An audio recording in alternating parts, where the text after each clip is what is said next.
হবে সিরিয়াল কত, নাম কি, স্বামীর নাম কি, পিতার নাম কি, কোন ওয়ার্ডের বাসিন্দা, স্বামী কি করেন, নিজের জায়গা জমি আছে কিনা, বাড়ি নিজের কিনা, পাকা ল্যাট্রিন আছে কিনা, বিদ্যুৎ ব্যবস্থা আছে কিনা, মানে প্রতিবন্ধী কোনো বাচ্চা আছে কিনা সংসারে, আবার কিশোরী কোনো মেয়ে আছে কিনা, যে উপকারভোগী আমাদের ডাটা এন্ট্রি করেছেন সে স্বামী পরিত্যক্তা কিনা, তারপরে বিধবা কিনা, বা সরকারের অন্য কোনো প্রকল্পের আছে কিনা।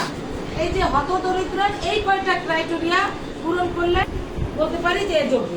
এই 4-5টা কোশ্চেন করলেই আপনার বিধবা, তালাকপ্রাপ্তা, তারপরে স্বামী পরিত্যক্তা, প্রতিবন্ধী বাচ্চা আছে কিনা, কিশোরী বিবাহযোগ্য বাচ্চা আছে কিনা। আপনারা অনেকে মনে করেন যে কিশোরী বাচ্চা আছে বললে মনে হয় কি পয়েন্ট কাটা যাবে। নো, আমার পরিপত্রে বলতেছে যে 18 বছরের উপরে কিশোরী মেয়ে থাকলে তাকে এক্সট্রা কেয়ার করার জন্য এখানে অগ্রাধিকার দিচ্ছে। আপনারা কেউ দয়া করে তথ্য গোপন করবেন না। এই তথ্যগুলো সত্য হলেই আপনারা যোগ্য, আপনারা তালিকায় আসতে পারবেন। আপনারা অনুরোধ আপনাদের এবং আমাদের উপরে নির্দেশনা, আমাদের পরিপত্রের নির্দেশনা, আপনারা আপনাদের পরিচয়, স্বামীর নাম, জমি আছে কিনা, ছেলে মেয়ের কথা, অসহায়ত্ব, এগুলো বর্ণনা করবেন। কি আমি আপনাদের বোঝাতে পারছি? ওকে, সকলকে ধন্যবাদ।